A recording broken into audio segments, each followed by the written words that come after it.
Y muchas gracias por estar aquí. Hoy, como saben, vamos a celebrar el Día Internacional de la Biblioteca y entre los actos que se van a organizar tenemos hoy la inauguración de la exposición, que yo creo que muestra muy bien el cambio tecnológico y de medios que hemos tenido a lo largo de estos años. Yo recuerdo, porque Mari Carmen sabe, que la relación con la Biblioteca de Humanidades que yo he tenido ha sido quizás un poco más estrecha que con otra de otro profesor, porque nosotros teníamos un problema gravísimo de cómo mostrar lo que era y archivar y catalogar lo que era la parte de clásicas, que si se hacía de acuerdo con la clasificación internacional era imposible, porque entonces Virgilio iba a estar pues al lado de Valle Inclán y no parecía que aquello fuera muy sensato. Y entonces durante mucho tiempo hicimos el sistema, que es un sistema que los que hayan pasado por la Biblioteca de Humanidades saben que es peculiar y que en parte yo debo decir que soy responsable de esa catalogación peculiar, pero que también permite una mejor organización dentro de lo que es mi especialidad. Junto a eso, creo que también es un buen motivo hoy para reconocer el trabajo que hacen los bibliotecarios y todo el personal de biblioteca. Nos ha tocado vivir una época de enormes restricciones económicas y las bibliotecas son una parte fundamental, no solo ya como lugar donde hay libros, donde además hay recursos electrónicos, sino porque tenemos que aspirar a que se conviertan en CRAI, en auténticos CRAI, y esperamos que en un futuro, esperemos que más próximo que lejano, podamos empezar a hacer ese tipo de cuestiones. Yo no quiero alargar mucho, porque yo creo que lo importante en las mesas redondas, como ustedes saben, lo habitual es que se hable mucho y que hablen poco los que tienen que hablar, y yo no quisiera caer en ese que es el error que habitualmente tienen las mesas redondas. Así que primero yo quiero dar las gracias a todos los que están en la mesa, y creo que Félix puede empezar y dirigir todo tal como estaba organizado. Así que muchas gracias. Hoy es un día precioso, un día como para celebrar el Día de la Biblioteca. Celebramos el Día del Libro, y los días del libro son días como hoy, días soleados, que Presi nos ha acompañado. La semana pasada, cuando estábamos montando la exposición, una de las compañeras, cuando estábamos montando los paneles con la fotografía, dijo que se ordene la fotografía más antigua o la más vieja. Yo dije, ¿la fotografía más antigua o la más vieja? Les recuerdo que esa fotografía, porque la hicimos junto con un profesor de ingeniero, Jesús Romero, para una revista, por aquel entonces la única que existía en Canarias de biblioteconomía y documentación para libros. Hicimos un recorrido por cada una de las distintas bibliotecas de nuestra universidad. Entonces, que una compañera me dijera, las fotos viejas, las fotos antiguas, efectivamente son fotos que se sacaron hace 25 años. Estamos ahí, gracias a Dios, el personal que aparece en la foto todavía no estamos prestando servicio. Camilo César, en una novela que publica en el año 62, decía: una biblioteca es un cuerpo vivo, algo que late y se anima y se entristece a un determinado compás, algo como cuya salud o falta de salud se le tiene que notar en la cara, como en los niños. Esto es lo que nos pasa en la biblioteca. Llevamos muchísimos años trabajando en la biblioteca. Hay cosas que han cambiado y otras cosas que no han cambiado. Recorriendo el pasillo, viendo la fotografía, los artilugios que hemos colocado, me preguntaba, ¿un alumno de los que aparecen en la foto más antigua reconocería lo que aparece en la fotografía nueva? Seguramente sí. Hay cosas que son evidentes. Tenemos un mobiliario mucho más moderno, un mobiliario homogéneo, no eran los restos que los departamentos recibían de restos del rectorado y a la vez no los remitían a las bibliotecas, no eran estanterías que mejor no preguntar de dónde procedían.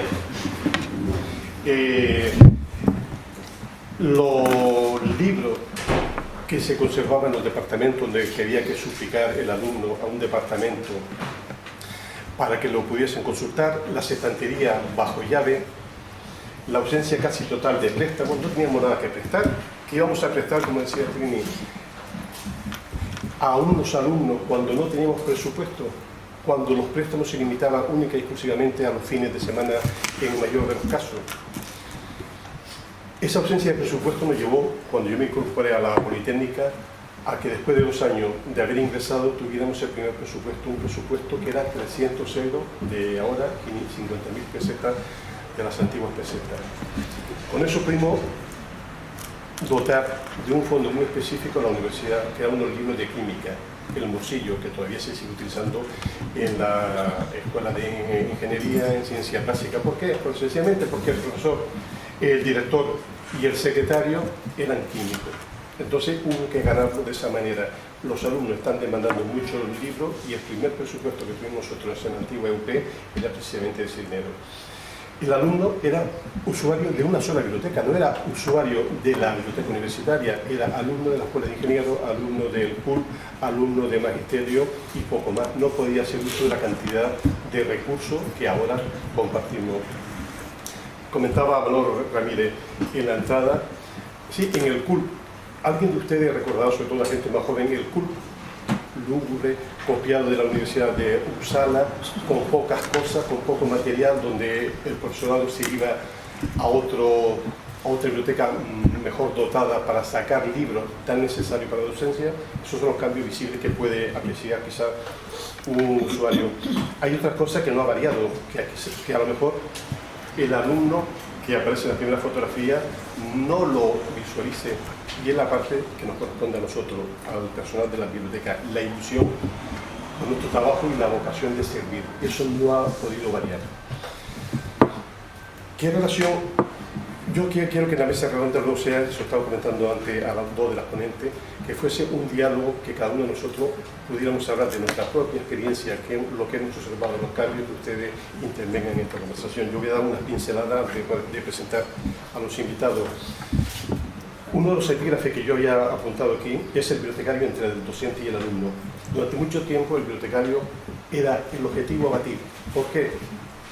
Estaba claro, la persona entre los alumnos era la persona que quería que la normativa y los reglamentos se cumpliesen. ¿Por qué? Por lo que apuntaba antes, no teníamos presupuesto apenas, los libros eran el caso, y si queríamos que el mayor número de usuarios se viera beneficiado, teníamos que aplicar las normas. Los libros son para prestarlos y devolverlos. Los libros tienen que salir de la cefantería.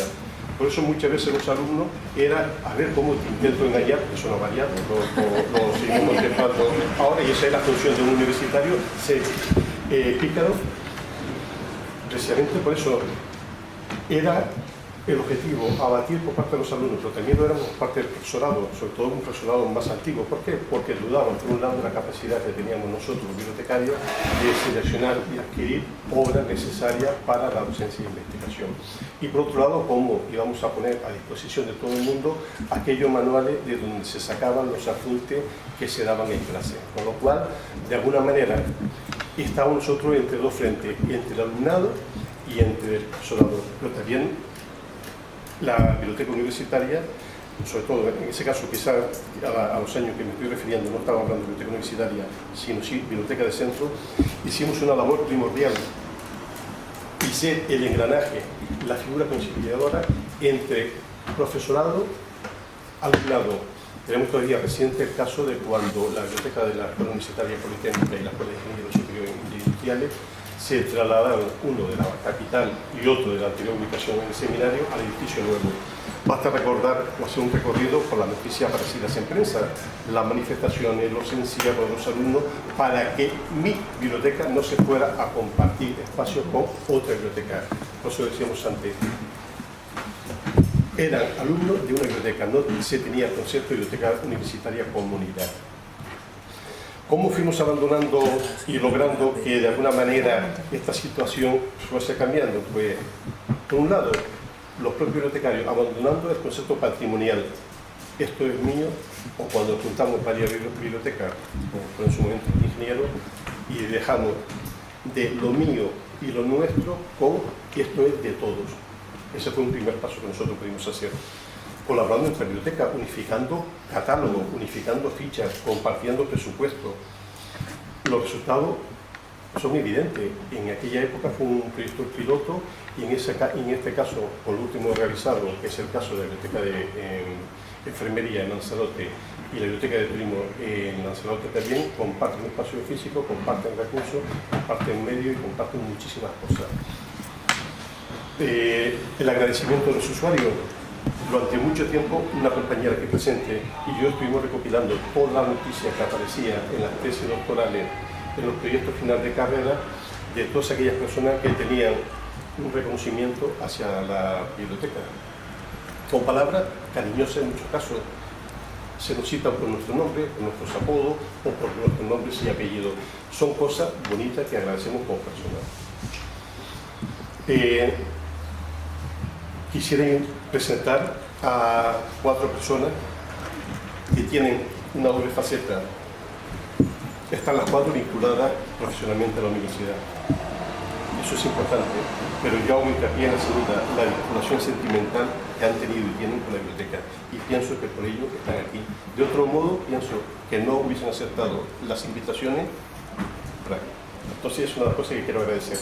Se encuentra con nosotros doña Miriam Torres Padrón, que es profesora del Grupo de Análisis Químico Medioambiental y vicedecana de Estudio de Grado y Licenciatura. Doña Elsa Gutiérrez Labori, que es profesora del Departamento de Expresión Gráfica y Tradición Arquitectónica y subdirectora de Ordenación Académica y Posgrado. Don Manuel Ramírez Sánchez, profesor del Departamento de Ciencias Históricas y director de IATES, que es el Instituto Universitario de Análisis y Aplicaciones Actuales. Y doña María Carmen Martín Marichal, persona que ha pasado por todos los escalafones de esta universidad, desde alumna, becaria, técnico, bibliotecaria, subdirectora, directora. Y quisiera comenzar la presentación teniendo un especial recuerdo a todos aquellos compañeros que en este momento ya no se encuentran con nosotros, no solamente en la universidad, sino fuera de la universidad. Y damos paso ya a la primera. Por lo que veo a mí. Bueno, pues nada, antes que nada agradecerles la invitación a esta mesa redonda. Cuando Adelina me lo dijo, pues un poco le comenté lo mismo que le acabo de comentar a Félix, y de qué voy a hablar yo. Y ella me dijo, pues de tu experiencia en la biblioteca de la universidad, en la nuestra o en cualquiera de las de los centros, ¿no? Como decía Félix, Mari Carmen pasó por todas las etapas, yo también creo, porque creo que he sido alumna de la Facultad de Ciencias del Mar, fui doctoranda, he sido personal de Administración y Servicios, ocupé una plaza de técnico laboral, especialista en el Centro Instrumental en el CIDIA, y posteriormente pues saqué la plaza de profesor, primero como asociado, después como contratado doctor, después pedí la acreditación a titular y ahora titular. Con lo cual creo que también he pasado por aquí ya hace unos cuantos años, ¿no? Bueno, mi experiencia ha sido más o menos la que tú acabas de comentar. Yo entré en el 85 en la Facultad de Ciencias del Mar, en el antiguo CULP, en el colegio universitario, y yo pues me acuerdo muchísimo de estudiar ¿se acuerdan, no? Yo hace años que no voy, me imagino que habrá cambiado, ¿no? En la segunda planta, en la planta baja, con un libro de química, el Morcillo, y luego fueron posteriores. Pues éramos un Morcillo para 10, 20 alumnos y hacíamos los apuntes y nos los pasábamos porque no había libros realmente para todos. Sin embargo, siempre tuvimos esa disposición, ¿no? de los compañeros de la biblioteca a que ese libro rulara, se moviera porque tenía que hacer uso todo el mundo, ¿no? Como personal de Administración y Servicios usé mucho la biblioteca también porque estaba en un laboratorio químico con técnicas nuevas que tenía que estudiar, que tenía que familiarizarme con ellas, y la Biblioteca de Ciencias Básicas siempre ha tenido ese material que hemos necesitado, ¿no? Antes de ser personal de Administración y Servicios, durante mi época de doctoranda, ¿no? de la época en la que empecé con el doctorado, que no la terminé, por cierto, sino unos cuantos años más tarde, Pues la búsqueda bibliográfica era toda una odisea también, pero yo recuerdo pues el artículo, cuando encontrabas al autor, escribirle al autor para que te enviara su artículo, porque claro, las revistas que teníamos aquí eran pocas, ¿no? Y bueno, era una forma, si no lo pedías tú, pues hacías uso de la biblioteca para ello, ¿no? Evidentemente cuando comparas aquello, que tampoco hace tanto, hace 20 años, con lo que está ocurriendo ahora, no tiene nada que ver, es que ahora no te levantas de tu sitio, ¿no? Para poder conseguir el 95% de los artículos que necesitas para trabajar, con lo cual yo creo que ha ido evidentemente a mejor. No sé, son muchas cosas, me imagino que irán saliendo a medida que vayamos hablando. Tampoco quiero hablar mucho, sí decirles que las iniciativas que tienen, pues evidentemente gustan, aunque a veces no se ven reflejadas en el público que hay. Como saben, pues en nuestra biblioteca en Ciencias Básicas tenemos ciencia compartida desde hace ya unos cuantos años, y el hecho de llegar al alumnado y al resto de los compañeros, ¿no?, sobre lo que se hace en la facultad, en lo que se hace en los grupos de investigación, ha ayudado mucho a difundir la labor de la biblioteca y de los grupos de investigación, que creo que es una tarea también básica por parte de ustedes. Y bueno, yo me traje aquí unas cuantitas notas, pero ya seguro que irán saliendo a medida que vayamos hablando. Así que, bueno. Sí, bueno, yo estudié aquí también, yo soy arquitecto, yo estudié en la Escuela de Arquitectura, salvo el periodo que terminó entre que terminé de estudiar y volví a entrar como profesora en la escuela. Pues yo creo que he estado 28 años y recuerdo perfectamente la biblioteca. O sea, la biblioteca de la Escuela de Arquitectura es parte de ella, o sea, no podemos entender la escuela sin la biblioteca. Recuerdo, yo empecé a estudiar en Tamaraceite, compartíamos la escuela con el instituto, o sea, éramos parte del instituto, y la biblioteca tenía su espacio y era la joya de la corona, lo que teníamos allí, ¿no? Y luego pasamos aquí a Tafira, estuvo primero en la parte donde está ahora la administración y la dirección, y luego pasó al otro lado. Ahora tenemos 3 pilares de biblioteca. Yo quiero presumir de la biblioteca de arquitectura, porque yo presumo de ella donde quiera que voy. Tenemos más de 45.000 volúmenes en la Escuela de Arquitectura, y me consta que es una de las mejores de bibliotecas de escuelas de arquitectura de España, porque así nos lo dicen los alumnos que vienen de fuera, y está perfectamente reconocida. Mi vínculo con el personal es que los conozco desde, hombre, salvo Héctor que ha llegado más tarde, pero desde las primeras. Manolo y Rita son desde que yo soy estudiante, desde que tengo 18 años. El trato ha sido con Manolo, Rita y bueno, Delia, que era nuestra bibliotecaria. Y me consta que es que ponen de su parte. Bueno, Manolo es que se sabe el número de personal que eres, pero es que le dicen, Manolo, aquel libro, dice, sí, el 14.300, decían, ¿cómo se puede acordar? Pero es que luego te dice, pero tienes la versión mejorada en no sé dónde. O sea, yo sí recuerdo sobre todo la relación cuando realicé la tesis doctoral, porque a mí me pusieron un puesto allí. O sea, yo era una más de la biblioteca, a mí me tenían un puestito allí porque yo tenía que escanear las imágenes, no era... Y el último libro que venía, yo lo hacía sobre Le Corbusier, el último libro no sé qué, Manolo me llamaba, ha llegado un libro nuevo. Además me lo guardaba, lo tenía seleccionado. O sea que yo desde luego, solo palabras y bueno, las exposiciones que hacemos que hacemos, yo como me considero parte, pero exposiciones que empezó Delia, que quería, que participaban, bueno, le costaba tirar de los profesores, porque a veces los profesores somos muy pesados, pero tiraba de los profesores para que escribieran artículos, para que seleccionaran un libro.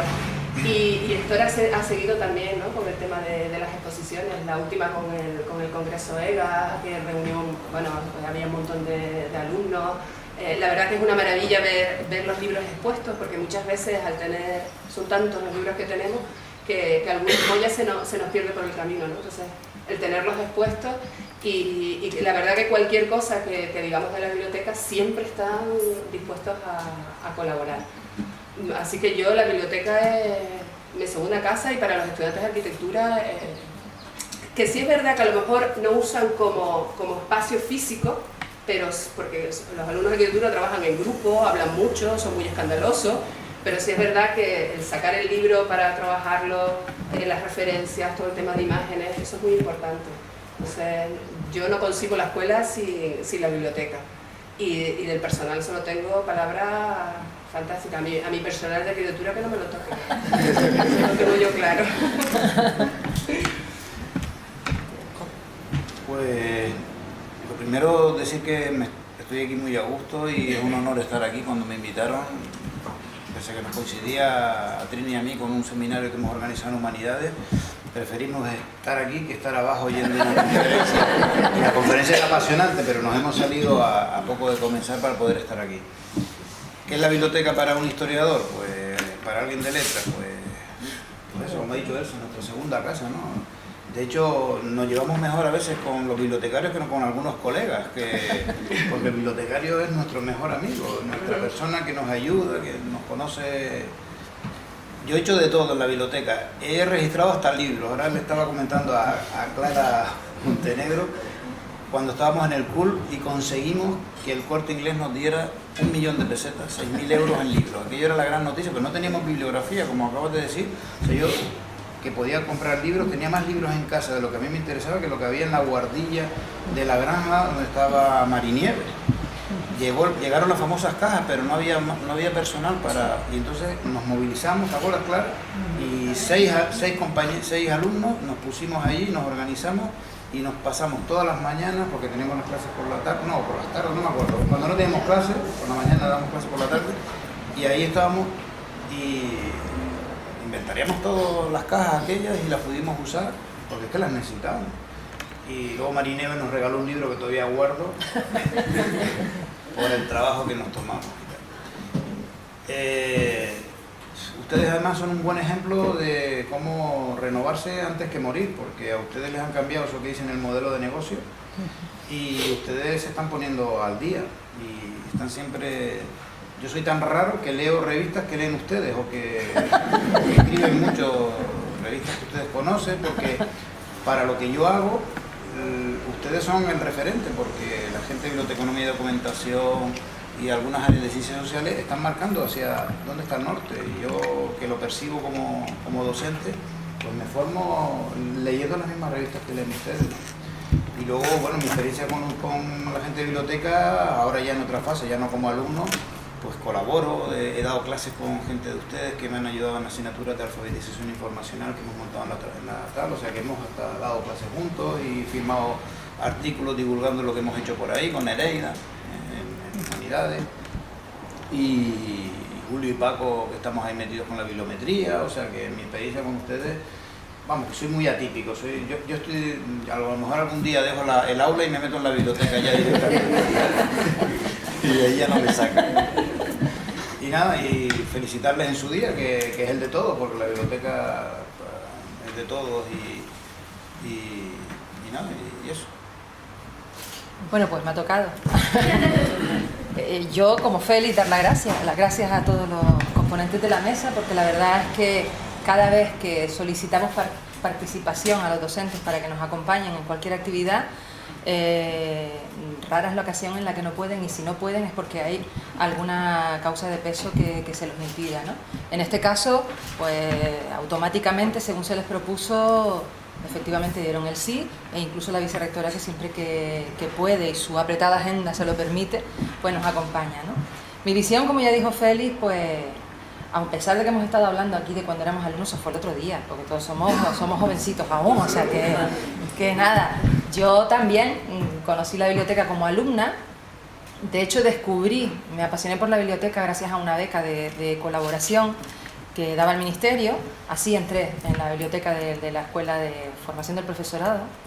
Y allí conocí a un Manolo, también estudiante, que iba con la que ahora es su mujer a dar el coñazo allí al fondo de Canarias, que tenía la biblioteca, que era un fondo de Canarias importante. Y bueno, ahí fue cuando descubrí la biblioteca. Yo elegí la beca de colaboración ahí porque pensé, bueno, ahí me va a dar tiempo de estudiar. Elijo la biblioteca y así me voy para allá y aprovecho el tiempo. Nada que ver, el trabajo que había en una biblioteca no me posibilitaba el hacerlo, ¿no? Tenía aquella imagen típica que todavía lamentablemente se sigue viendo en una biblioteca y que te siguen diciendo cuando sales por ahí, dicen, no, yo soy bibliotecaria. Oh, entonces estarás leyendo todos los días los libros, qué bien, que trabajo. En absoluto, no hay tiempo prácticamente para nada, ¿no?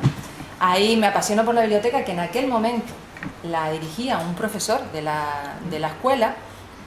El presupuesto era cero, o sea, íbamos haciendo lo que todos podíamos, ¿no? Una donación por aquí, un resto que sobraba de allá, lo que llegaba a la biblioteca era lo que sobraba en departamentos, etcétera, incluso a nivel de ordenadores, cuando llegó un ordenador por primera vez, porque en aquella época de estudiante, evidentemente, los ordenadores brillaban por su ausencia, lo que usábamos eran las máquinas como la que tiene nuestra nueva adquisición a la puerta de la sala polivalente, ¿no?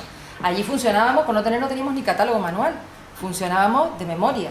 Porque claro, yo después sí que ya, viendo que aquello era lo que me gustaba, me dediqué a formarme en este mundo y bueno, después de pasar por la Escuela de Trabajo Social y por la misma Escuela de Magisterio como contratada, pues ya me presenté a unas oposiciones de oficial de biblioteca, aprobé, no pude elegir y me tocó la Escuela de Magisterio. Entonces, cuando llego a la Escuela de Magisterio, los alumnos venían a pedirnos los libros por colores y tamaños. O sea, que venían, como no había catálogo, es un libro, todavía, ¿verdad? No han cambiado mucho. El libro blanco. Es un libro azul que es de psicología. ¿Será de psicología del desarrollo de Marchesi, Colli Palacio? Ese, creo que es ese. Se ibas a buscarlo en la estantería y así funcionábamos, ¿no? De memoria, porque no... Luego ya llegaron las máquinas eléctricas, que aquello fue también un avance, porque bueno, buena parte del aforo de la sala trabaja en la biblioteca y saben que antes las fichas, pues hacíamos un original y de ese original había que reproducir tantas como entradas tuviera, de autor, materia, editor, etcétera, para meterlas, insertarlas en el catálogo manual que correspondiera. Y la máquina era un avance, la máquina eléctrica. Hacías una y después le dabas el botón y ibas reproduciendo. Si no, lo contrario era escribirlas una tras otra, no teclarlas una tras otra. Luego ya llegó el primer ordenador, que también vino rebotado de algún departamento, que era una mole inmensa, que te daba hasta miedo pulsar algo por si te equivocabas y desaparecía todo lo que había en la pantalla, que era lo típico, el verde sobre negro, ¿no? de las pantallas de entonces. Y ya luego, pues sí que ya fue mejorando poco a poco y se fueron introduciendo algunas mejoras, como dice Félix, de estanterías, pero muy lentamente, a pesar de que fue el otro día.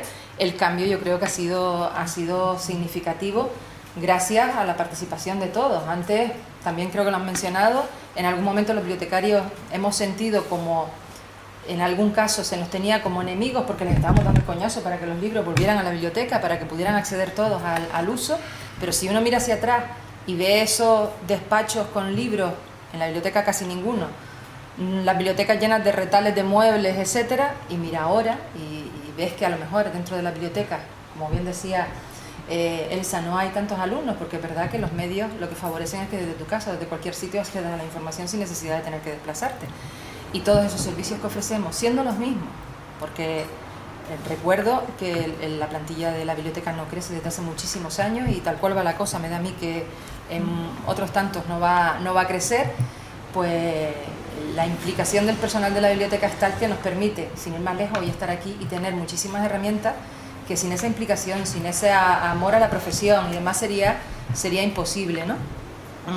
Y eso que todavía no hemos tenido ocasión de abrir el edificio de al lado.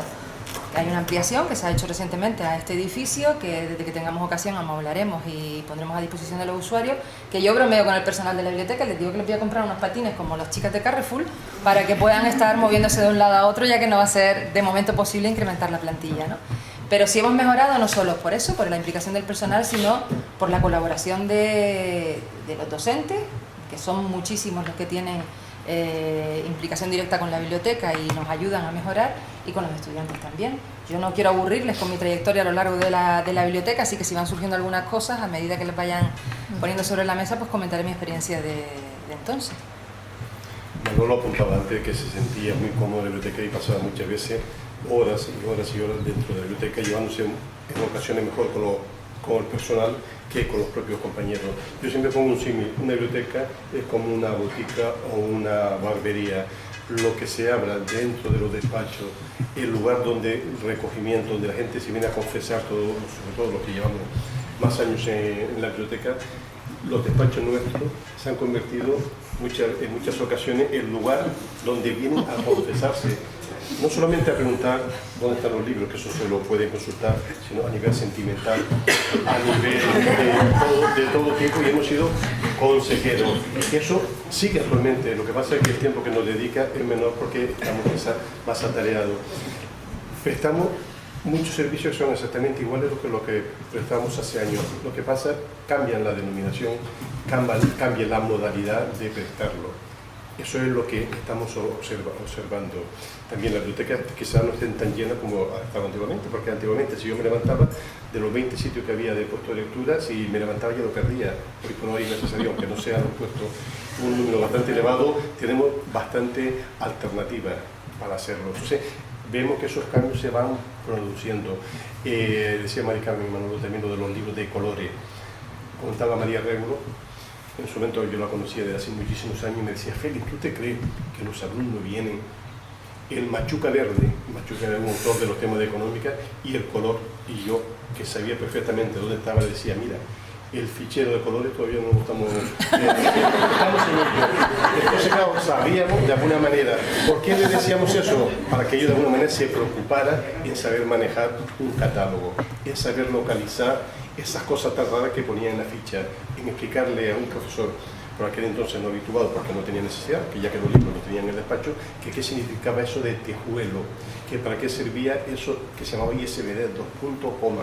Entonces nos hemos esforzado de alguna manera a que nuestros usuarios a lo largo de todo este tiempo supieran leer e interpretar la información. ¿Por qué? Porque considerábamos que era vital para su desarrollo, no solamente profesional, sino que se supiese desenvolver cuando fuera a cualquier biblioteca de cualquier parte del mundo. Por eso decíamos que de alguna manera nosotros, cuando nos convertíamos en el pepito brillo de los usuarios, de los profesores, era porque teníamos esa vocación de servicio. Yo tengo que reconocer que yo era de las que iba a pedir el libro que aparecía. Pero como tengo un personal tan bueno, no me... Y Elsa lo sé porque cuando tuve la lista de los invitados, dije, bueno, vamos a ver si estas personas son de los que en su momento en algún sitio se acordó de las cosas. Y cuando tú decías en tu agradecimiento en la tesis, por sentirme, o hacerme sentir Manolo, Lidia, Tata, como una más dentro de la casa. Es cierto, yo reconozco que además yo disfruté mucho haciendo la tesis y me lo hicieron pasar muy bien. Y de verdad que me sentía como una más en la biblioteca. De hecho, me tenía en mi sitio. O sea, yo tenía mi sitio allí sentada, iba todas las tardes y estaba allí. Y luego era siempre a disposición. Recuerdo también que había un libro que era imposible de conseguir, que lo tenía en la biblioteca de Madrid, me lo trajeron aquí, tuve que venir a consultarlo aquí, pero hicieron la gestión, me lo trajeron, para mí era algo importante. Y además, yo lo hice sobre un arquitecto francés, yo no... de medio para viajar, ¿no? Y de reconocer que con los libros he podido viajar porque, bueno, son libros muy bien documentados. Y entonces, para mí, que pueda hacer la tesis sobre un arquitecto francés sin haber pisado Francia a través de todos los libros, me parece un buen reconocimiento. Y de la exposición yo sí quería destacar, me llamó muchísimo la atención, me vino mis recuerdos de la tarjetita amarilla de los libros, de cuando éramos...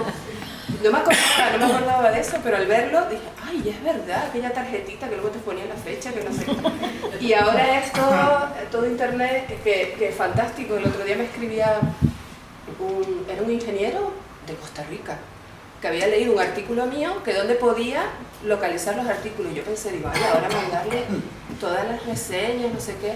Hasta que fui, Manolo me dice, envíale el enlace del repositorio. Digo, pues también es verdad. Se me tienen que dar las ideas de ellos. Con lo cual es fantástico, porque para mí no me supuso ningún trabajo, el enlace le sirvió perfectamente, agradecidísimo. O sea que encima de eso, ¿no? Que tenemos todos nuestros artículos, están todos en PDF, está fantástica la experiencia para ahí. Y ese es el avance, ¿no? De decir, bueno, estamos tan cerrados que de aquí prácticamente parece que no sale nada, ahora que está todo abierto a todo el mundo. Yo quería agradecer también a mi biblioteca, porque todo el mundo está agradeciendo. Adelina me mata cuando ve aquello, por supuesto. Vamos a ver. Biblioteca de Ciencias Básicas con Avelina y con Ricardo, por la mañana, por la tarde. La niña nueva no la conozco, lleva unos cuantos años, pero tengo bastante menos trato con ella, pero ellos han sido también el soporte de nuestra facultad, ¿no? De hecho, una compañera que ahora con esto de la calidad y de los informes que tenemos que preparar para los centros, ¿no? Pues nos viene bien toda la información que nos envía Avelina, ¿no? Referente a la biblioteca y al uso de la biblioteca, porque estamos hablando todo el rato de libros y efectivamente, evidentemente ha ido creciendo con el tiempo el repositorio de libros, pero quizá para nosotros, para los docentes, además de los libros, importante es lo que acaba de decir Elsa, ¿no? El uso de los artículos científicos, que a veces, pues ahora sí, porque tenemos las plataformas, ¿no? Pero los datos que nos pasaron del 97 al 2013, aquellos artículos que no conseguías y que teníamos que o bien solicitarlo nosotros o bien por la biblioteca. Avelina ha conseguido casi el 50% de los artículos que se han pedido en el total de la biblioteca. De los 38.000 artículos entre el 97 y el 2013, 12.000 han sido solicitados por la Biblioteca de Ciencias Básicas y nos los ha conseguido. Aquellos que nosotros no pudimos conseguir por las razones que fueran, nos los ha suministrado ella, ¿no? Con lo cual, no puedo dejar de nombrarla, ¿no? Y lo otro que comentabas, que a mí me parece era uno de los temas que había aquí apuntado, ¿no? Me parece que el haber entrado en Acceda, el haber entrado en la plataforma Acceda a nivel nacional, me imagino a nivel mundial, ¿no? Porque todos podemos acceder a los trabajos de Acceda, ha sido un logro importantísimo para esta universidad. Cierto es que no todos estamos concienciados en Acceda y cierto es que tampoco podemos publicar todo lo que tenemos en Acceda, con lo cual es un hándicap, pero quizás creo que una labor importante dentro de la biblioteca es concienciar a todos, profesores e investigadores, no solo profesores, en la labor de difundir, de divulgar su trabajo mediante esta plataforma. Podemos hablar de muchas más cosas, ¿no?, relacionadas con el tema, pero efectivamente, antes de hacer un pequeño inciso sobre lo que acabas de decir, sí que quería decir, has nombrado herramientas, has nombrado la solicitud de artículos. Es verdad que la cara visible de la biblioteca universitaria siempre son esas bibliotecas de las que ustedes hablan, que el personal, efectivamente, es un personal estupendo y maravilloso, que hace lo mejor que puede su trabajo, y su trabajo consiste precisamente en dotar de las herramientas que necesitan para que ustedes puedan investigar, pero detrás de ese trabajo, detrás de esos logros, están unos servicios centralizados sin los cuales eso no sería posible. Entonces, era lo siguiente. Sí que quiero reconocer el imprescindible trabajo de estos servicios, que son los que se encargan de dar trámite a las solicitudes de préstamo interbibliotecario, que son los que hacen posible que tengamos herramientas como Acceda, que tengamos el catálogo, que podamos contar con una herramienta tan maravillosa, no solo ya para la universidad, sino fuera de la universidad, como son Memoria Digital de Canarias, Hable, etcétera. O sea que todo eso, el archivo gráfico institucional, que si lo tenemos, aunque el pobre está ahí un poco quieto parado, lo tenemos precisamente gracias en aquel momento a los pasos dados por Manolo Ramírez cuando formaba parte del equipo de gobierno, pero que detrás hay un trabajo inmenso realizado por un grupo de personas a las que nadie le pone cara, porque no se ven, ¿no? El trabajo que se ve y el trabajo que se aplaude, merecidamente también, no estoy quitando mérito a una cosa a la otra, es precisamente el trabajo de los servicios centralizados. La tarea nos queda mucho camino por andar, hemos llegado hasta aquí, miramos para atrás y decimos, Dios mío, cómo hemos cambiado y cómo nos hemos tenido que ir poniendo las pilas, porque llega un momento que si a ustedes les pasa, a nosotros también, seguro que les ha pasado, decir, yo me siento incapaz de ir al mismo ritmo que van los avances tecnológicos, ¿no? Cómo cambian los medios, llega un momento en que hasta te agobia. Pero a nosotros no nos queda más remedio, o nos ponemos o no hay forma, ¿no? Y gracias a eso pues podemos ayudarles a ustedes también en estos menesteres. El personal de la biblioteca está de lleno implicado no solo en difundir el resto de las herramientas, sino hacer visible algo tan útil como es difundir la producción de la universidad en abierto, como tú dices, con las limitaciones que en muchos casos los derechos de autor tienen, ¿no? Y los compromisos con las editoriales que difunden. Afortunadamente cada vez más van surgiendo iniciativas y plataformas que nos ofrecen la posibilidad de difundir eso también en el repositorio institucional, y bueno, y en ese camino estamos.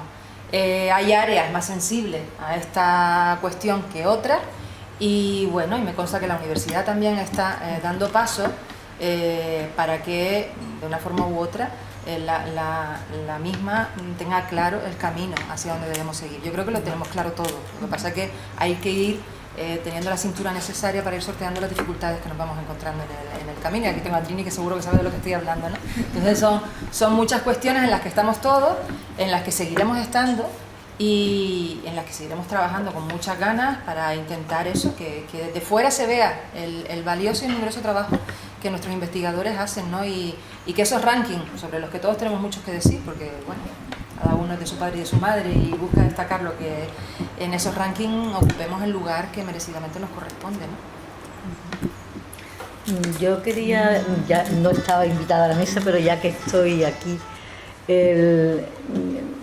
vamos a tener un reto nuevo, hablando de adaptarse a las nuevas circunstancias.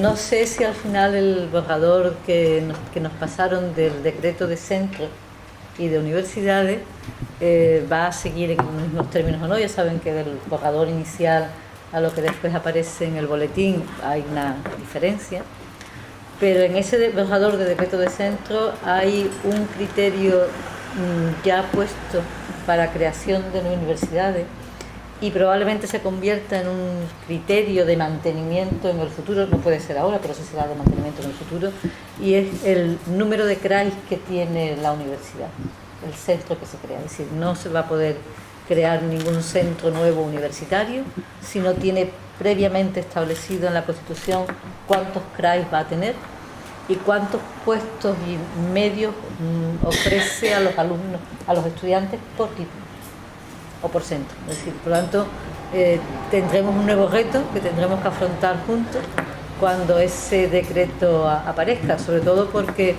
en la universidad, como saben ustedes, una de las limitaciones, hay muchas, pero una es el espacio con el que podemos contar para poder crear realmente un CRAI de verdad.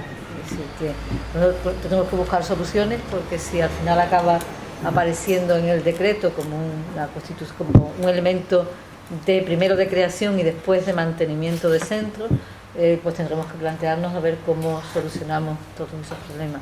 Pero ya les digo que el nuevo decreto sí que tiene muy en cuenta el servicio bibliotecario, no solo en el concepto de biblioteca tal como la conocemos, sino como ya un CRAI en sentido estricto. No sabes lo que me alegra escuchar eso, porque la principal, bueno, yo creo que la principal no, quizás, no le voy a decir la única porque tenemos otra, pero en la única evaluación que hasta ahora ha hecho la biblioteca universitaria, sabes que antes estaba el tema de la acreditación por la NECA, que además era gratuito, no era tal, a cambio te daban una serie de dineros para mejorar. La deficiencia que detectaban en esta universidad precisamente era la falta de espacios, ¿no? Tenemos una biblioteca maravillosa, con unos servicios maravillosos que destacan por encima del resto de las bibliotecas Revium, como puede ser el avance en tecnología, como puede ser los servicios que ofrecemos, que a todo el mundo llama la atención con los poquitos que somos, o sea, somos muy poquitos y ofrecemos muchos servicios, e incluso en algunos casos nos adelantamos o vamos a la par que las universidades más punteras de nuestro país, pero el punto negro de nuestra universidad son los CRAI. La biblioteca de básicas, porque en definitiva la arquitectura, me refiero a ellas dos porque son las dos profesoras que están en la mesa, quizás la arquitectura ha sido una beneficiada, lo de beneficiada entre comillas, o una privilegiada en este caso más que beneficiada, porque siempre han contado más o menos con un espacio relativamente aceptable y ha habido posibilidades, como cuando se hizo el traslado de un lado a otro, el cambio de ubicación que ha tenido la biblioteca, y les ha permitido medianamente bien crecer. Pero la de básicas, por ejemplo, necesitaría, es que ya lo necesita hace tiempo. Hemos recibido una donación maravillosa de ese plan que nos hemos podido ubicar, que está ahí en medio del archivo, en medio de tal, basta que se le busque un hueco. La Biblioteca de Humanidades, ¿qué decir de la Biblioteca de Humanidades? Que, en fin, que Por eso que no cabe absolutamente nada. Este mismo edificio, la salida que tiene es pero este está pensado, cuando digo me refiero a la ampliación, está pensado sobre todo para servicios al usuario, ¿no? Que también, como no teníamos espacio, pues siempre salíamos perjudicados en el número de puestos de lectura que tenía esta biblioteca con respecto a otras, ¿no? Pues bueno, depósitos tiene poco, pero vamos, que sí, que efectivamente que uno de los puntos negros de nuestra universidad, por el que no obtuvimos la acreditación entonces, fue precisamente el tema de los espacios, la biblioteca de Teleco. Si se le puede llamar la biblioteca, porque es un habitáculo rectangular lleno de libros y sin espacio para que los estudiantes puedan hacer uso de ella, lo cual obliga a que el estudiante coja el libro en préstamo, se lo lleve a la sala que tienen fuera, igual que ocurre en el caso de veterinaria, en el caso de básicas, que en este caso también es por la limitación de personal. Tienen una persona en turno mañana y otra en turno de tarde, igual que en veterinaria, que tienen una biblioteca preciosa en 2 plantas, pero que lamentablemente solo usan una por la limitación de abrir la segunda con una persona sola, ¿no? Pero que bueno, que espero que eso lo podamos corregir, recuperemos el espacio de la biblioteca veterinaria, que no necesitaría más que recuperar la planta que le corresponde, que es la planta de abajo, y que ya existe la comunicación, pudiendo incrementar cuando podamos el personal para hacer uso de ellos, ¿no? Con lo cual me satisface mucho lo que dice este espacio, ¿verdad? Que a ver cómo se resuelve. Sí, sobre todo porque la situación económica efectivamente es la que es, pero bueno. Bueno, llevamos casi ya una hora y todavía no se ha hablado del mandato institucional.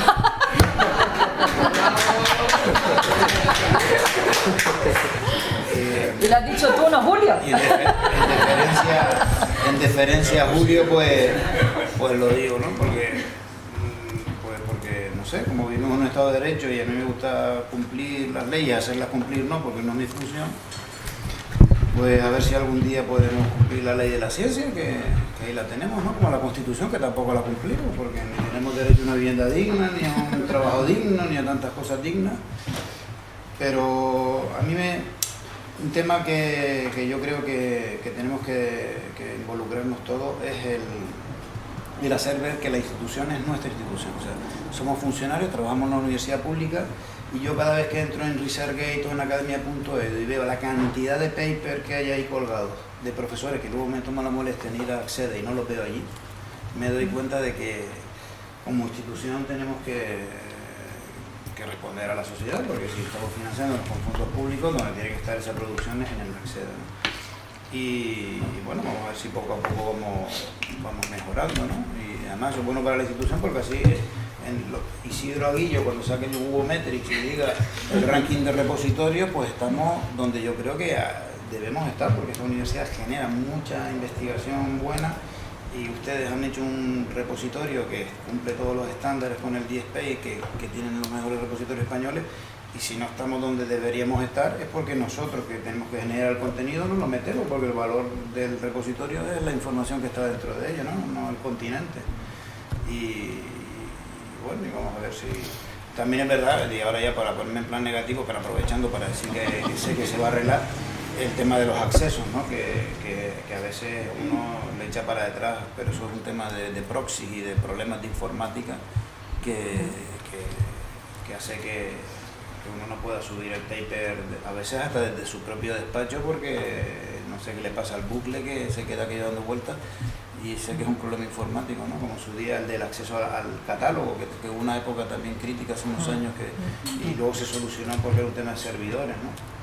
Pero yo para mí Acceda, que además la Laguna no tiene Acceda, o si lo tiene, no sé cómo lo tendrá. Tiene un display ahí extraño que ni siquiera tiene personalizado. O sea que incluso nos colocaríamos a nivel regional como un referente, ¿no? Como en su día fue la memoria digital de Canarias, que todavía sigue siendo la única, evidentemente, porque no hay otra, y está en esta biblioteca, ¿no?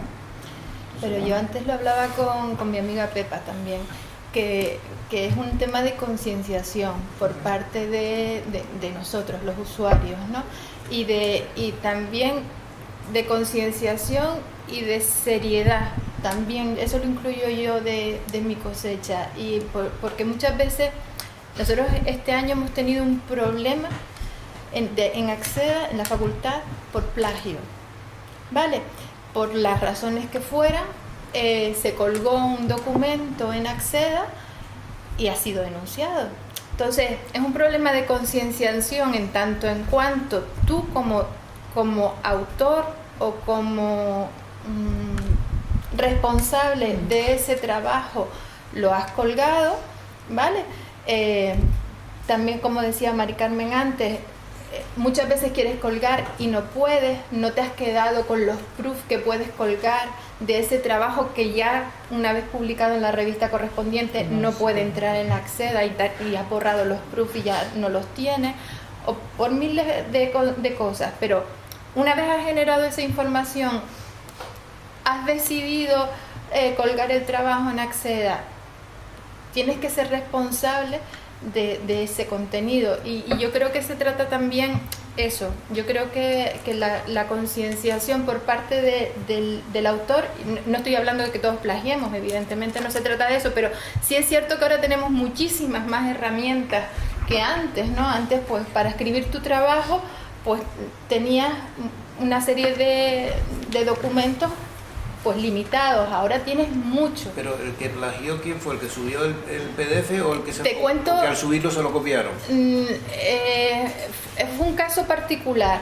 ¿vale? Una revista que tenemos y que bueno, un trabajo de un alumno que se subió, y bueno, el trabajo pues fue denunciado, ¿no? Entonces, por una parte, pues hay que ser consecuente con lo que subimos a Acceda, porque efectivamente, como comentabas, la difusión de nuestra universidad, pues evidentemente se abre, pero también la otra parte, pues yo creo que es una cuestión de concienciación a la hora de subir, pero también una cuestión de concienciación a la hora de saber qué es lo que estás colgando en Acceda, que sepas que determinadas cosas no se pueden hacer en ese sentido, porque yo creo que beneficia, pero al revés también pues nos puede perjudicar, ¿no? Se ha quedado, evidentemente, creo que se ha quitado el trabajo, ¿no? Porque ha sido así, tiene que ser así, no queda, es lo lógico, pero creo que bueno, eso, que tenemos que ser conscientes por los dos lados, tanto por un lado como por Pero fíjate otro. si es importante esto del acceso abierto, que antes probablemente estas situaciones se daban también, Sí, pero no las se hubiera- detectábamos. No las detectábamos porque no estaban en abierto. Yo sí estoy convencida que tenemos por delante una tarea a nivel de formación estupenda por parte nuestra y por parte de ustedes, porque los alumnos tienen que saber cómo hacer un trabajo, tienen que saber cómo citar, tienen que, en fin, todo eso para evitar caer en plagio. Pero además no vale, sabes que hay varios software por ahí, precisamente durante estos días he estado hablando con Manolo de este asunto, pero esos software lo que hace es detectarte la parte del texto que puede haber sido plagiada, y se lo indica tanto al investigador, al docente, como al alumno, ¿no? Pero le cambias las y palabras, ya está, y ya engañas está. al programa, o sea, que sigues estando haciendo plagio, sigues copiando, pero has engañado a la máquina y entonces se cuelga, ¿no? O sea que eso solo se soluciona con formación, evidentemente. El mentalizar, yo creo que ahí la institución, evidentemente, aprovechando que está Trini aquí, tiene mucho trabajo por delante que hacer. Hay efectivamente una ley de la ciencia que estipula que el trabajo de investigación realizado en una universidad, y además ahora incluso han remitido unas recomendaciones del propio ministerio hacia las universidades para articular cuáles son los pasos que tienen que dar en ese sentido, ¿no? Se habla, pues, por supuesto, de la política institucional que hablaba Manolo, hablaba de la existencia de un repositorio, de un grupo de personas que tienen que estar detrás de ese repositorio alimentándolo, también de un grupo que en muchas universidades españolas dependen del Vicerrectorado de Investigación, que se dedicarían a asesorar en estas cuestiones que tú me estás comentando, de derechos de autor. En esa ley se habla incluso del plazo de 12 meses de embargo, para poder difundir el resultado de la investigación en estas herramientas. Existen otras tantas herramientas que nos permiten averiguar, Serpa Romeo incluso, para averiguar si una editorial concreta nos permite difundir el artículo en abierto, cada cuánto tiempo tenemos que pasar. O sea que por falta de información efectivamente no es, porque acudes a cualquier lado y te dan. Pero fíjate que la falta de información para los que estamos dentro no es efectivamente, claro, porque ustedes incluso en su página de la biblioteca lo tienen. Sí. Yo creo que es una cuestión más de concienciación, que va con el tiempo y que va a todos los niveles. O sea, yo estoy hablando a todos los niveles, porque por eso, por la facilidad que tenemos ahora, que efectivamente, como comentabas tú antes, ha pasado siempre, no es algo nuevo y no es nada que sea novedad, pero sí es cierto que ahora se ve, claro. ahora es mucho más fácil. Entonces, divulgar sí, difundir sí, pero con todas las garantías que supone el hacerlo, ¿no? Son nuevos retos y servicios que estamos hablando ahora de la difusión a través de esta nueva tecnología. El mismo reto y servicio que nos encontramos hace 30 años, cuando sin esos presupuestos, sin esos recursos, sin ese personal, teníamos que convencer al profesorado y a las autoridades académicas. Decía antes de Manolo cómo el trabajo realizado entre el cuerpo docente y el personal bibliotecario se ha continuado haciendo. Los bibliotecarios durante años hemos colaborado con los profesores, ayudándole con el aporte a la redacción de bibliografía, cómo disponer de esos datos, cómo nos salimos y difundimos nuestras actividades en el exterior de la biblioteca. O sea, que hemos siempre sabido sobrevivir. ¿Por qué? Porque nos hemos adaptado y hemos ido siempre por delante de lo mejor de lo que son las necesidades, de alguna manera dándonos cuenta de lo que podía ocurrir. Esto pienso que se solucionará con convencer a buena parte del profesorado de todo lo que esté financiado con dinero público no puede, siempre y cuando sea lícito y legal, colgar en estos repositorios una cosa de tiempo, que el tiempo ya no se puede dictar mucho, no, pero se da de alguna manera ver las ventajas que pueden tener. No, pero ya yo incluso, también lo comentaba antes con Pepa, ya no solo hablando de esto, sino el uso del Open Access, el uso de Acceda, ya en las convocatorias de proyectos te dicen que tienes que hacerlo, o sea, ya es obligatorio que tus datos estén en Acceda. ¿Qué es lo que le pasa a los investigadores, a las personas que se dedican a la investigación? ¿Te están valorando realmente que tu trabajo se publique en Open Access, en Acceda? ¿No? Tus indicadores no son esos, tus indicadores son que la revista en la que publiques estén en unos rankings, en unos Journal Citation Report, y resulta que si la revista de Open Access no está en el journal, a mí no me interesa publicar en eso porque no me lo van a valorar.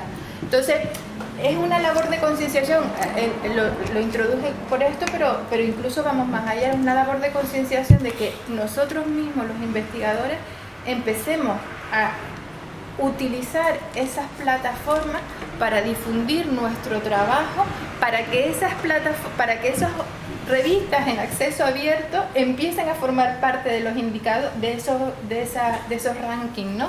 Entonces es como la pescadilla que se muerde la cola, ¿no? La cifra creo que Julio la tiene, pero esta universidad el año pasado publicó 400, no llega a 450 papers en la Web of Science. Estamos hablando de la creme, no estamos hablando de Scopus. Sí. De esos 450 no llega al 20% los artículos publicados en revistas de acceso abierto, ¿no? Entonces, ¿qué están haciendo algunas universidades? Que eso es lo del mandato institucional, y no pocas. Orientar al investigador y decirle, si usted quiere tener esta financiación estructural mínima que le da la universidad, se va a primar con estos puntitos que le llaman, los garifantes o como se llame, que cada universidad lo llama de su manera, publicaciones en acceso abierto. O la universidad va a destinar este dinero para que los investigadores que quieran publicar en Plot One, revistas de la Vía Dorada, etcétera, pues tengan la posibilidad de hacerlo. Por ahí va el tema. Pero fíjate que acabas de nombrar una revista de acceso abierto que está en el Journal Citation Report. Hombre, claro que está. Claro, y que te da una visibilidad mayor que la de Elsevier. Claro, ¿por qué PLOS ONE está ahí? Pues por lo que tú acabas de decir, al principio no estaba, ahora está y está las primeras, porque la gente las ve, las cita y vuelve y empieza. El mandato institucional no puede ir contra la propia institución. Es decir, está muy bien que potenciemos y que hagamos todo lo habido y por haber para que haya acceso abierto y que se vaya haciendo ese tipo de cosas, pero al mismo tiempo la valoración de la universidad, la valoración de los títulos y de todo lo demás está marcado por el número de sexenios y el número de artículos publicados en Journal Citation Report. Por tanto, tú no puedes hacer un mandato en el que obligues a la gente a hacer publicación en abierto porque estás haciéndote un flaco favor para el otro. Y entonces conciliar las dos cosas es muy complicado. No, pero es que a lo mejor no me he expresado correctamente. Lo que estoy diciendo es que la universidad, hay universidades que ya lo están haciendo, dicen: yo, vicerrector de investigación, tengo 60.000 euros para darle a los grupos de investigación por la producción científica. Una parte de ese dinero va a ir destinado a aquellos grupos que están publicando en acceso abierto.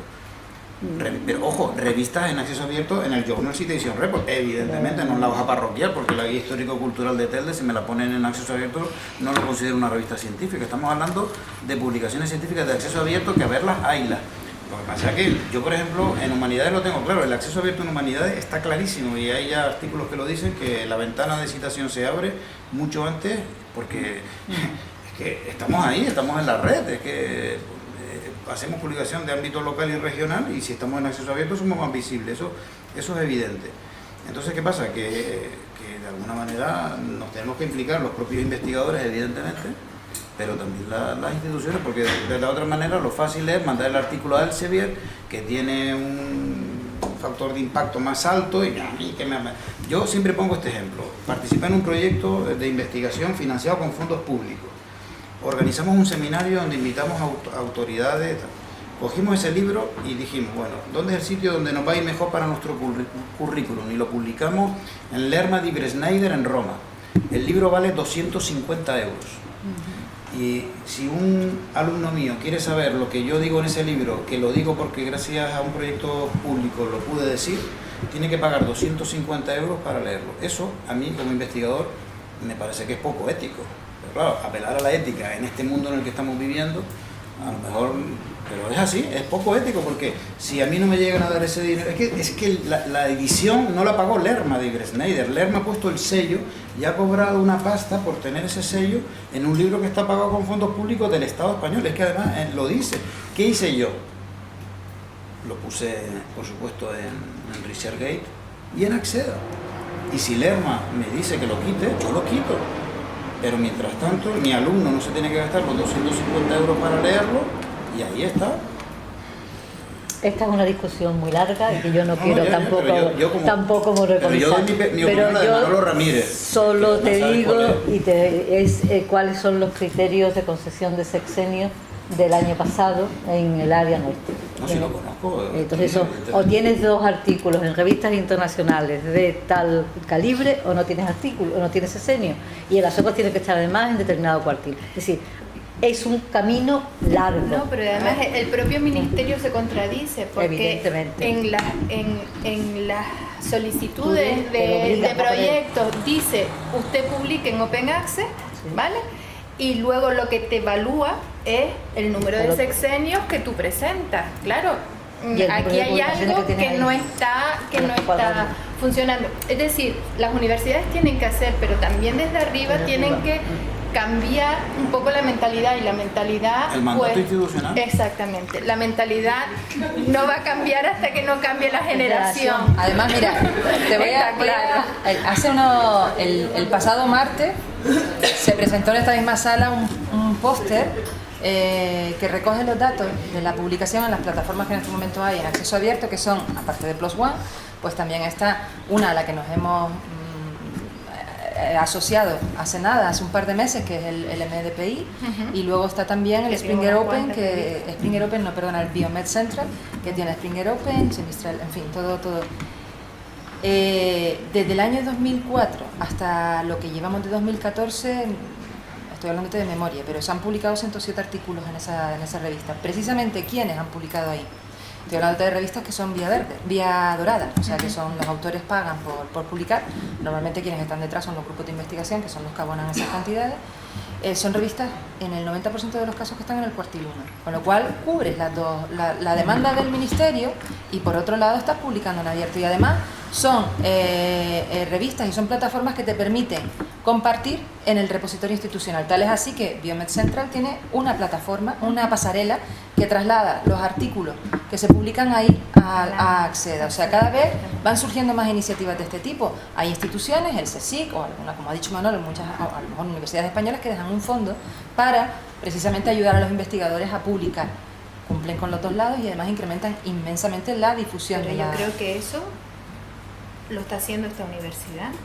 ¿El qué? El ayudar a publicar, creo que piden No, en ayudas a la investigación, Sí. me parece que hay un Sí, fondo no, sí. de Open Sí, Access. sí, no, 300 euros, pero claro, estamos hablando que cuesta el artículo 1.300 Sí, lo euros. sé, lo sé, porque él se lo comentaba antes a Pepa. Nosotros hemos hecho algo de esto, hemos publicado en Open Access un poco forzados, entre comillas, porque queremos entrar en el sistema, pero claro, el tema está en que el esfuerzo económico que hace, el esfuerzo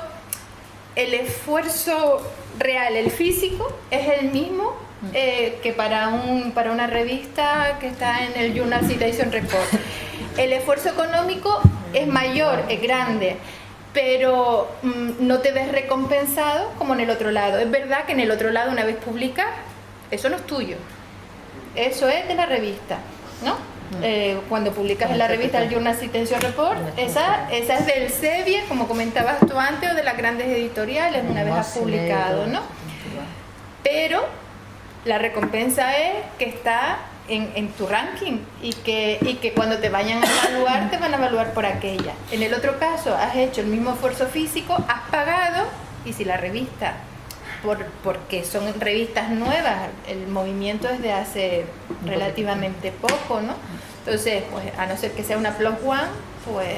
No, pero como te digo, cada vez van sumándose al carro más Sí, sí, iniciativas. sí, sí, Es sí. más, si sumas el coste que tiene publicar en abierto a través de la Vía Dorada, de la que estamos hablando en este momento, que además, lo que se me olvidó puntualizar antes, y voy a hacerlo ahora, es que la mayor parte de los investigadores que apuestan decididamente por publicar en esas herramientas son los investigadores que más destacan dentro Sí, de esta universidad. O sea, están ahí. O sea, tú vas a mirar la lista y son la misma lista de los investigadores punteros. El ahorro que supondría para la institución, si todos optásemos por publicar en revistas de este tipo, sería inmenso. O sea, en vez de pagar, te voy a poner un ejemplo del recurso más caro que tiene en este momento la biblioteca universitaria, suscrita, por lo tanto, la universidad, que estamos hablando de Science Direct, una plataforma que ronda los 300.000 euros anuales. La cuota de socio que pagamos en este momento por formar parte de Biomed Central, y que le supone a los investigadores un porcentaje de descuento por publicar, un 15% de descuento por publicar en esa plataforma, la cuota de socio este año no llega a los 4.500 euros. O sea, te pones a valorar y dices, vamos a ver que estamos pagando doble, estamos pagando al investigador porque investiga, estamos tratando tal. Ellos publican en una revista y además tenemos que pagar un dineral inmenso por acceder al resultado de la investigación que ha sido financiada con fondos públicos. O sea, que es el colmo del sinsentido, ¿no? Entonces, claro, ellos, incluso la misma Elsevier, está viéndole ya las orejillas al lobo y está haciendo cosas en esa línea. Pocas, pero está haciendo alguna cosa. Pero que... Yo creo que no es incompatible un camino con el otro. No, ¿vale? Porque si a mí no me tienes que convencer, te lo puedo asegurar, yo estoy convencidísima. Yo estoy convencidísima.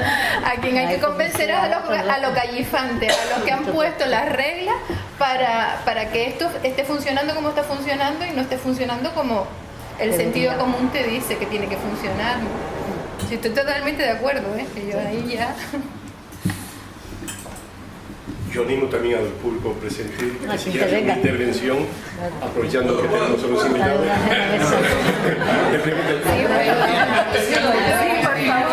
No, Es una cuestión de puntualización de lo que se ha hablado aquí, ¿no? Estamos hablando con respecto al acceso abierto, una cuestión de voluntarismo político, ¿no? Es una cuestión que nace de arriba abajo y realmente no se trata de que el acceso abierto cuesta dinero, como bien dice. O sea, el acceso, lo que tiene que haber, no tenemos mentalidad de institución.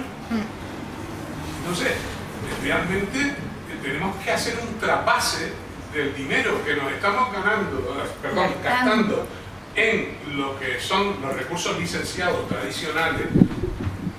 Hemos hablado aquí del Sevier y creo que la editorial máxima científica y la que gana muchísimo dinero, las cantidades que gana anualmente son escandalosas.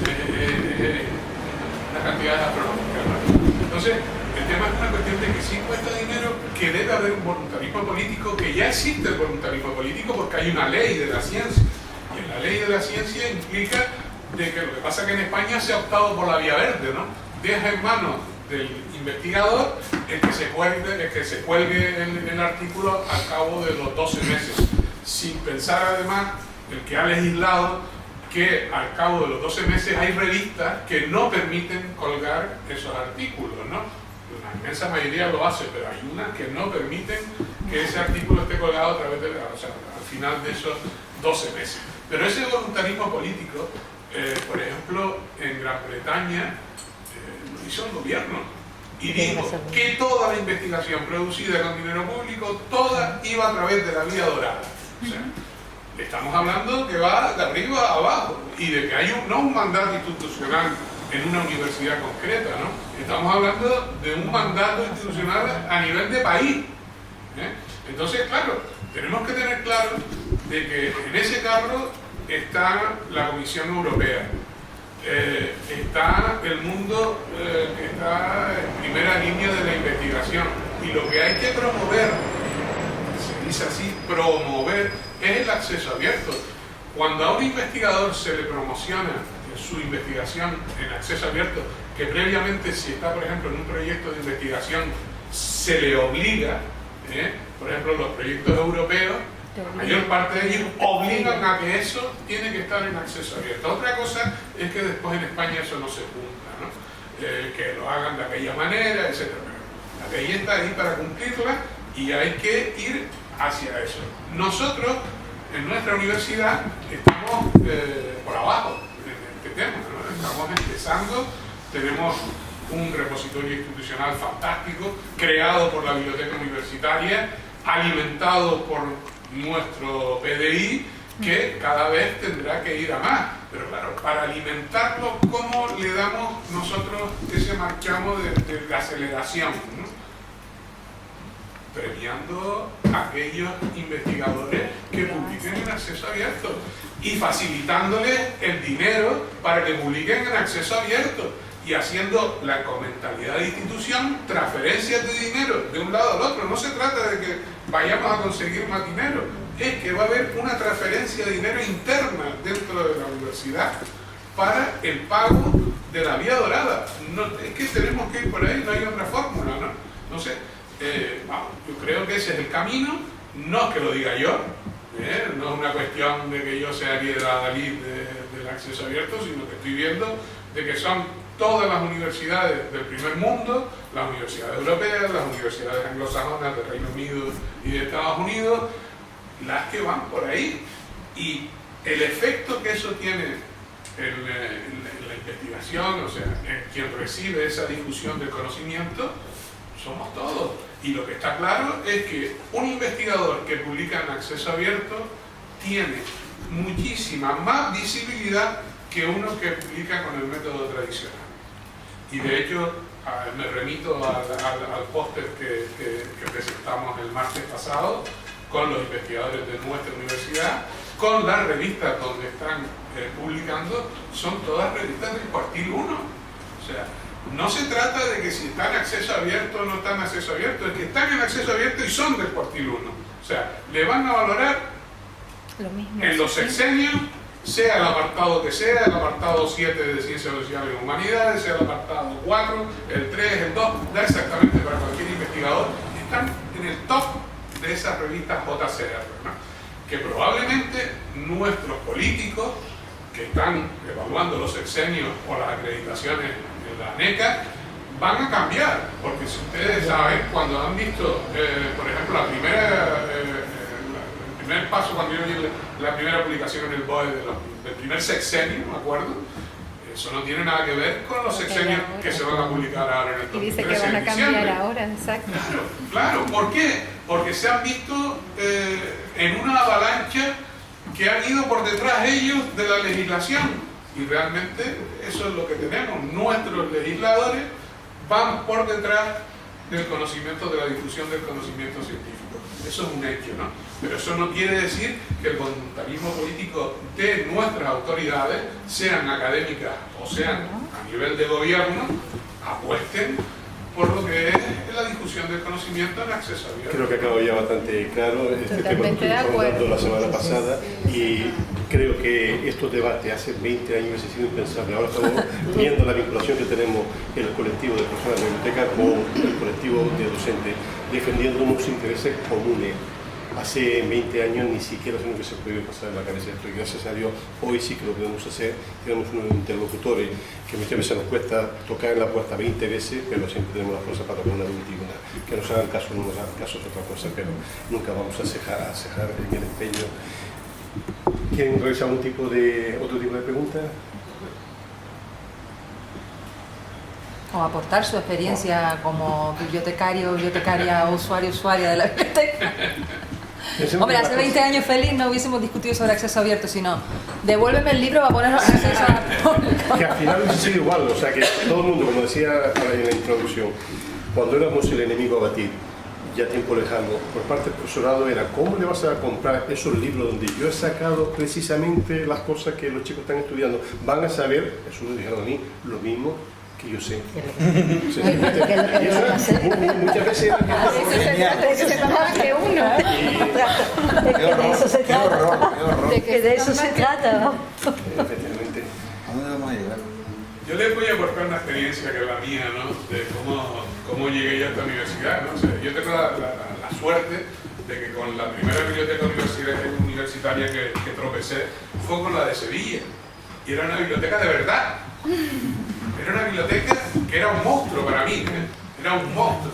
Aquello, me acuerdo cuando llego a la facultad de Refiente, en la antigua fábrica de tabaco, veo aquello, los señores con batas ahí para prestarme los libros, unas sillas de madera con los respaldos altos que estaban tapizadas ahí del siglo XVIII, XVII, la silla, ¿no? Y vi aquella biblioteca, me quedé asombrado, ¿no? Y la utilicé durante un tiempo, ¿no? Estuve 2 años ahí y la utilizaba. Y la Biblioteca General, me acuerdo de los catálogos, que eran una sala inmensa, llena de cajoneras allí, y que se volvía uno loco para encontrar un libro, pero al final lo encontraba, ¿no? Y se iba al bibliotecario para que te lo trajera, porque no estaban en acceso abierto, o sea, en acceso libre, sino Ni en libre ni en nada. estaban en zonas que no se podían acceder y te lo traía el técnico que fuese allí el auxiliar de biblioteca, te traía el libro, ¿no? Y bueno, esa suerte la tuve y realmente cuando realmente me quedé ya pues, con este mundo de la biblioteca fue cuando acabé la carrera, en realidad, ¿no? Que me acuerdo que tenía un compañero, que es Fernando Barrera, que trabajaba en aquel tiempo en la biblioteca del Centro Atlántico del Arte Moderno, y veía que, uy, esto no me gusta a mí, a Fernando también le gustaba, y digo, esto es lo mío, ¿no? Y realmente empecé con aquello, se convocaron unas oposiciones en Tenerife, en la Universidad de La Laguna, y me presenté a ellas, ¿no? Pero claro, me presenté de aquella manera, ¿no? 3 meses antes me leí unos apuntes que había conseguido por ahí, era mi primer contacto con la biblioteconomía de verdad, ¿no? Y claro, cuando fui a examinarme ahí, ¡pah! Desastre absoluto, ¿no? Pero ya después tuve una época de docente en un colegio y tal, y después de aquella etapa mi idea seguía siendo la biblioteca, ¿no? Y ya empecé a prepararme más concienzudamente, ¿no? Eso quiere decir, gracias a la universidad nuestra, que organizó, me acuerdo, un curso de biblioteca durante unos meses, ¿no? La Casa de Colón. La Casa de Colón fue anterior, pero en la universidad lo hizo con Avelina, sí, y algunos compañeros que estaban allí, ¿no? Me acuerdo de Manuel Iglesias y Campelio también, sí. Y bueno, aquello fue el primer contacto de verdad ya con la biblioteconomía, y ya me interesaba el campo y yo me puse a estudiar de verdad, ¿no? De verdad que fue un año encerrado preparándome las oposiciones, ¿no? Tal es así que, claro, a mí no me conocían en esta universidad, como el caso de Mari Carmen, ¿no? A mí me veían como un bicho raro que venía de fuera, que venía a ocupar las plazas de la universidad y con ese concepto de peninsular, me acuerdo que me dijeron una vez en una de las pruebas, ¿no? Te llamaron peninsular, te llamaron godo. O sea que tuvo suerte. Por no decir godo, ¿no? Eso me iba a decir. Me acuerdo que pasé aquella etapa y ya me incorporé a la biblioteca universitaria. Recuerdo incluso hasta el puesto en el que quedé, ¿no? Y me acuerdo de que, por ejemplo, en catalogación, esto no es una cuestión de vanidad para nada, ¿no? Me acuerdo que yo la catalogación la tenía tan aprendida, ¿no? Que fui el primero en catalogación, después quedé el tercero en las listas definitivas, ¿no? Pero bueno, el tema está en que cuando me incorporé a la biblioteca, ¿no? Fuimos a arquitectura ahí a un bajo que teníamos y tal, unas condiciones un tanto extrañas de una biblioteca sin libros, ¿no? Los libros había unos cuantos por allí y tal, con unos ordenadores de pantalla de fósforo verde, en los que trabajaba uno en catalogación, unos libros rarísimos que no sabíamos para dónde iban, después se metían en cajas, etcétera y tal, pero era una cosa realmente rara, ¿no? El funcionamiento de la biblioteca en su principio, que además ya teníamos ordenadores, ¿no? Porque realmente lo que cuenta Félix y lo que cuenta Mari Carmen, eso no lo viví yo, ¿no? O sea, eso no era ni biblioteca, ¿no? Eso era otra cosa. Pero ya cuando me incorporé, me acuerdo que a los pocos meses ocupé la plaza de informática, ¿no? Que hasta ese momento ocupaba el colega Paco Fumagallo. Llego allí y me encuentro con una biblioteca que está ordenada por los libros por cursos, ¿no? Estaban los libros de primero, los libros de segundo, los libros de tercero, informática, qué ordenación más rara, ¿no? Pero después había catalogación, ¿no? Y unas estanterías que eran como las FAC metálicas, pero más malas todavía, son como las que uno tiene en la parte de atrás, en el trastero, ¿no? Que es la que tenemos aquí en el Sí, que se doblaban, ¿no? Bueno, estoy aquí vivo, gracias a Dios, porque no me aplastó una de aquellas estanterías que cayeron. Que me acuerdo que cayó una hilera completa que tendría unida como 10 o 12 estanterías de aquellas por libro, y se puso a bailar sola. Sí, estaba con un profesor, y me acuerdo, Ricardo, cuando estaba en aquella época estuvo en informática primero, ¿no? Entonces me acuerdo, estaba allí con Ricardo, con un profesor, y aquello empieza a bailar como una culebra, ¿no? Y tonto de mí, que me acuerdo que intenté agarrar la estantería, que aquello pesaba toneladas, y claro, no pude, ¿no? Se la tuve que soltar, pero me metí una raja en la mano, que aquello era chorreando sangre por ahí. El profesor tuvo que saltar para atrás, porque si no muera aplastado. Fue toda una cosa que dice tu coño, éramos bibliotecarios con peligros reales, ¿no? Lo que te podían matar ejerciendo la profesión. Bueno, y los cables, no nos quedamos. Estábamos rodeados de cables. Me acuerdo que la biblioteca de informática pasaba todo el cablerío de la biblioteca, una zona que estaba medio cerca. Entonces todo el cablerío de electricidad de la biblioteca pasaba por el baño, tenía esa derivación, ¿no? Entonces cada vez que le daban al cacharro de secarse las manos, saltaba la palanca de la biblioteca. Después de meses, me acuerdo yo de estar peleándome con el tema ese ya, y averiguar qué era lo que pasaba, porque la electricidad hace muy poquito, ¿no? Y averiguar que toda la derivación de la biblioteca pasaba por el baño y que al darle al secador de mano saltaba la palanca. Y un día le calenté, me acuerdo que al gerente en aquella época, que era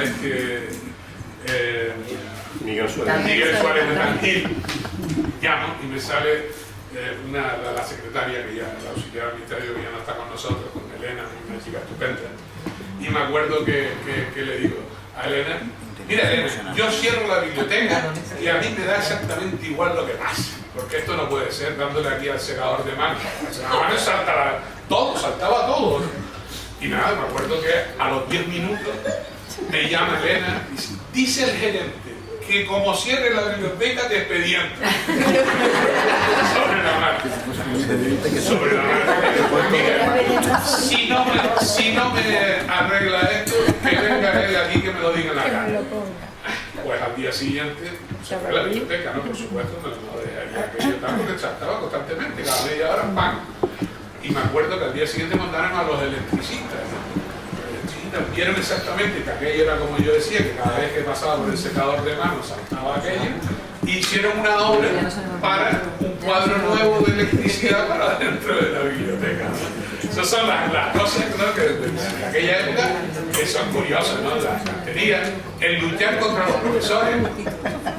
Los profesores de informática en aquella época tenían los libros en los despachos y tenían bibliotecas en los despachos, ¿no?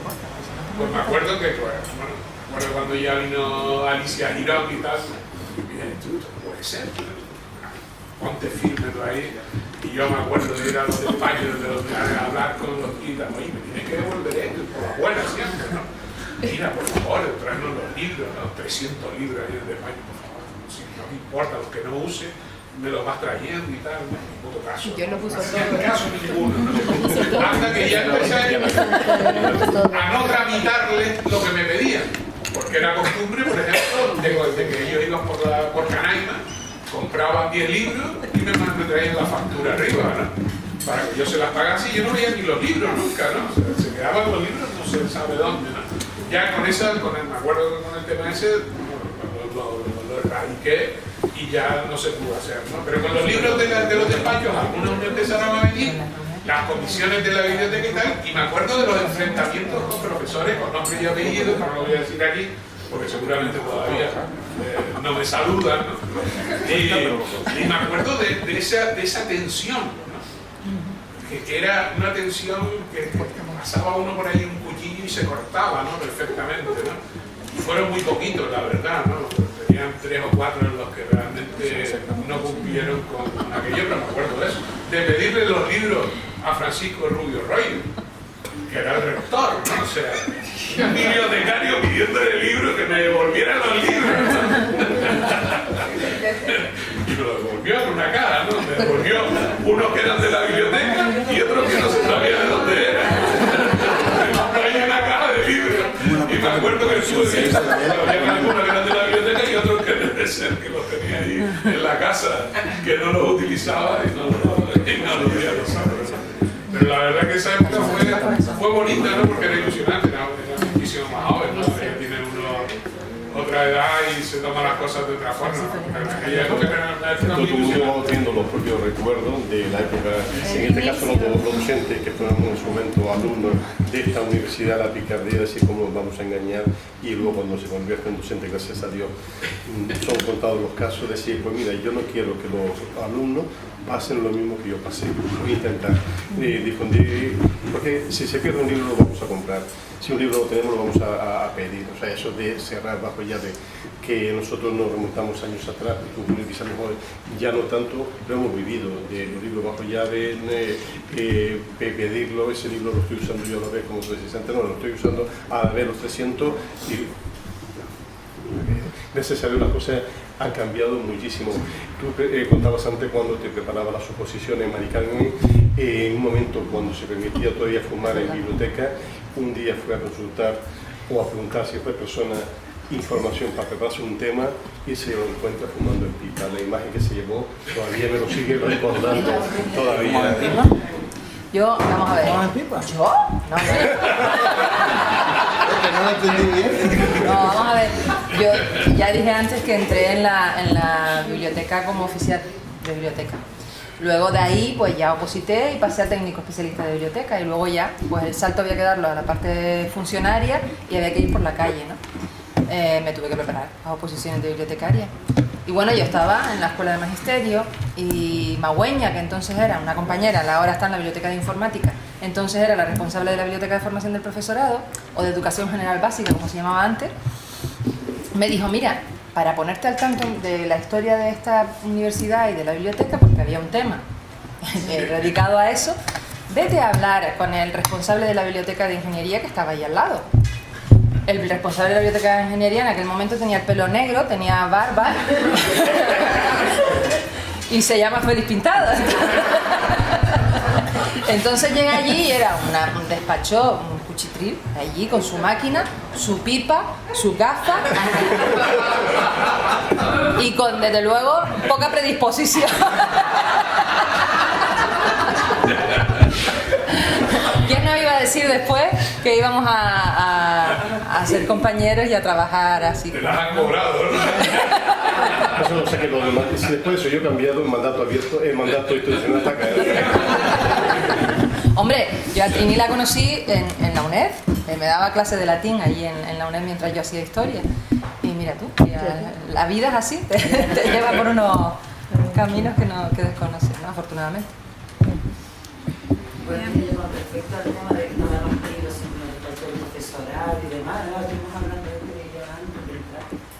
Me acuerdo que una vez me llamó un profesor que se iba a jubilar y quería donar a la biblioteca los libros que tenía en el despacho. Claro, cuando empezamos a ver los libros y a mirar, resulta que tenían la tarjetita con escuela, formación de castaña, salió todo enero donando libros.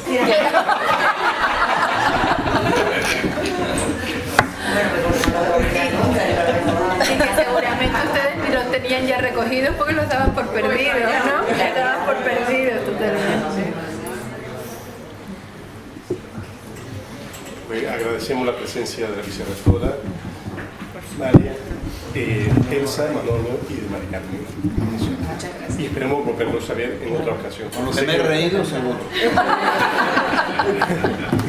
Porque siempre acudimos a personas que sabemos de antemano que nunca nos van a decir que no. Abusamos de la confianza. En muchos grupos de trabajo, uno de ellos, la evaluación, cuando un compañero Héctor dice, ¿por qué me seleccionaron a mí? Digo, coño, porque tú eres la persona que nunca nos dice que no. Fue verdad, ¿verdad, Héctor? Esa fue la respuesta de... Yo he de reconocer que Héctor me dijo, ¿quieres ir a...? Y yo le dije, sí, porque yo a la biblioteca nunca le digo que le dije, ¿y para qué? Primero le dije que sí, ¿y para qué?